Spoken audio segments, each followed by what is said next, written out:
O futebol é o esporte mais popular e visto no Brasil. Em 2023, o Brasileirão, principal competição da modalidade, teve recorde de público nos estádios.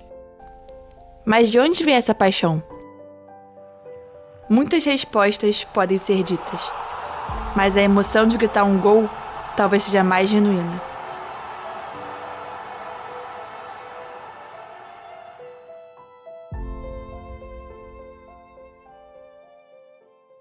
Seu nome?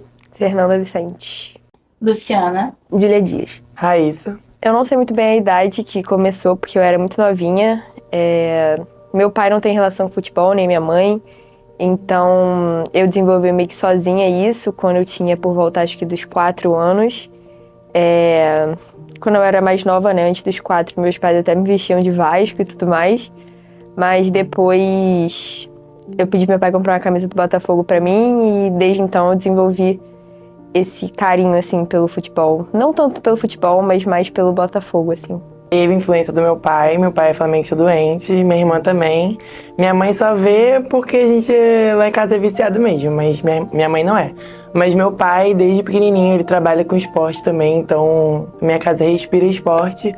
E eu fui pro Maracanã muito novinha, mas eu acho que quando eu fiquei envolvida mesmo com o Flamengo foi quando eu comecei a frequentar sozinha e torcida organizada.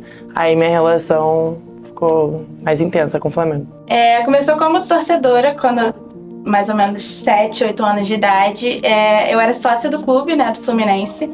E na tentativa do meu pai tentar trazer esse laço pai e filhos de esporte, ele começou a levar meu irmão no estádio. Mesmo meu pai sendo vascaíno, ele tentou trazer essa coisa do clube pra gente. Meu irmão nunca gostou muito de futebol, então eu comecei a pedir pra ir no lugar dele. E aí, a primeira vez que eu fui no estádio, eu me apaixonei à primeira vista e foi assim que começou. O meu time foi meu avô. Meu avô era muito vascaíno e é até loucura eu ser Vasco, porque na família da minha mãe, metade inteira é flamenguista e pro meu pai é tudo tricolor. Só que meu bisavô era português e veio pra cá e ele veio vascaíno. E aí meu avô virou doente, passou pro meu pai e passou pra minha família. E aí meu irmão é viciado em futebol, então eu cresci vendo meu irmão vendo o jogo e ficando alucinado com o Vasco e vendo meus irmãos com meu avô em estádio. E aí eu fui nascendo a paixão junto, fui acompanhando. Muita coisa, eu acho que o Botafogo, eu dizia muito isso ano passado, em 2023, o Botafogo era o meu refúgio, assim. Quando a gente vai pro estádio, a gente esquece de tudo que acontece, quando a gente encontra outros amigos do mesmo time que a gente esquece, porque a gente só fala sobre isso. Então, eu acho que o Botafogo significa um momento de paz, assim. Por mais que me estresse a maioria das vezes, é um momento muito de conexão com o resto do mundo, porque é só aquilo que importa. O Vasco é a minha vida inteira, o Vasco é a minha família, tudo que eu faço, minha motivação profissional vem por causa do Vasco, porque minha paixão pelo futebol começou no Vasco.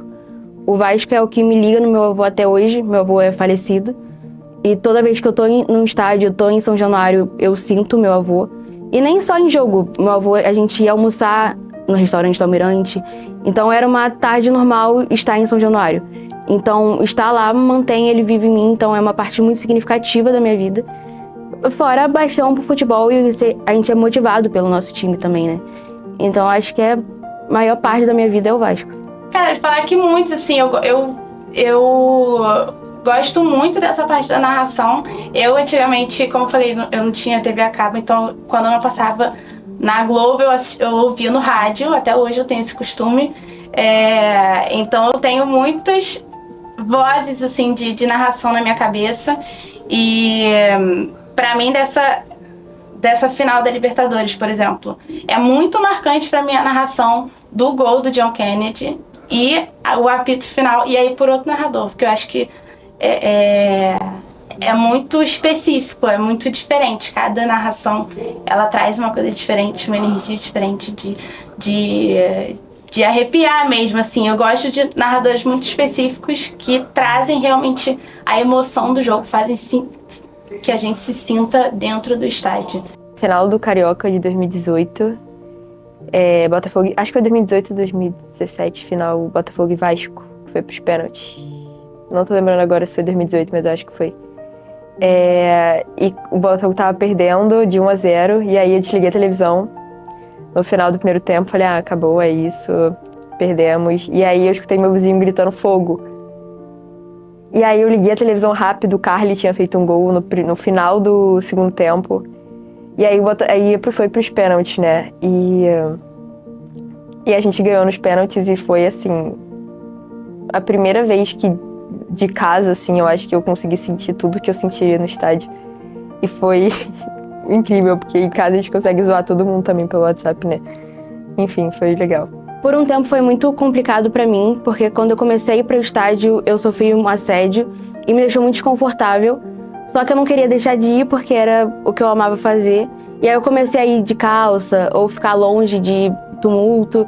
Só que ao mesmo jeito eu ficava desconfortável porque não era onde eu queria ficar. E aí eu comecei a conhecer mais gente, mais pessoas que iam pra jogos. E hoje eu lido muito melhor, assim, não que não aconteça, acontece ainda. Não só casos de assédio, mas de achar que não conhece, ou que não era pra estar lá, ou que é mais fraca e não tinha que estar no meio. Só que hoje eu lido bem, na verdade hoje eu até enfrento um pouco mais, de uma forma mais agressiva, mas eu não deixo mais interferir na minha experiência no estádio.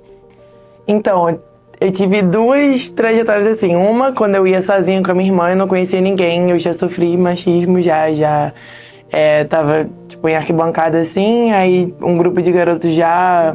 É normal dividir cadeira no Maracanã, mas a gente sabe muito bem ali quando passa um pouco do limite e quando não, né? Então, já vi, tipo, um monte de menino subindo na cadeira, ignorando que eu e minha irmã estávamos ali, e, tipo, dando soco, assim, no peito e tal. Eu sempre continuei.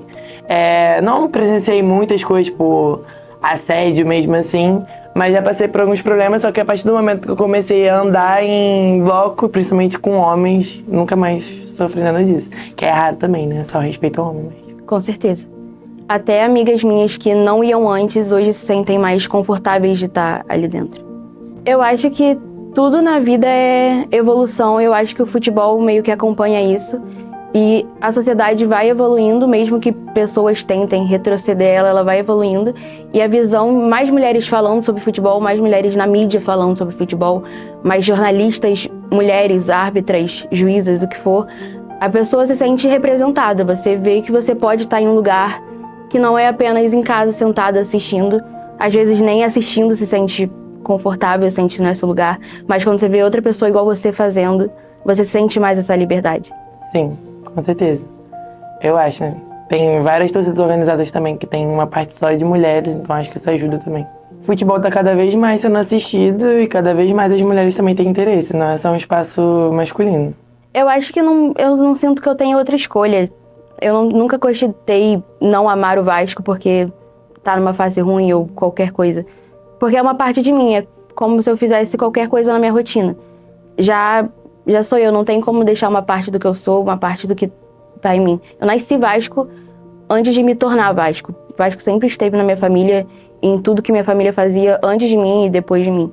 Eu acho que é uma frase que todo flamenguista fala. Os anos passam, os jogadores passam, mas fica o Flamengo. Então, acho que não é nem muito time, é o clube mesmo. As pessoas vão passando e fica o amor pelo clube. E eu acho que é uma coisa mais de família mesmo. Não lembro da minha vida sem o Flamengo. É esse sentimento de pertencimento, eu acho. Que, tipo, é um lugar que eu tenho certeza que eu pertenço. Quando eu entro no estádio, ou quando eu tô vendo o jogo, ou quando eu tô conversando com meus amigos, eu pertenço àquele lugar e nunca vou deixar de pertencer, eu vou pertencer a outro lugar. Então, acho que é isso que me faz seguir dia após dia amando ele. O futebol me proporcionou, né? Todos os momentos, assim, viver o futebol, viver o Fluminense pra mim é muito bom, muito importante na minha vida, no meu dia a dia. Chega a ser um momento assim que é uma coisa que eu preciso quase, né? Às vezes preciso, caraca, tô muito estressada, tô muito cansada, tô triste por alguma coisa e caraca, preciso de um Maracanã, preciso de um Fluminense hoje.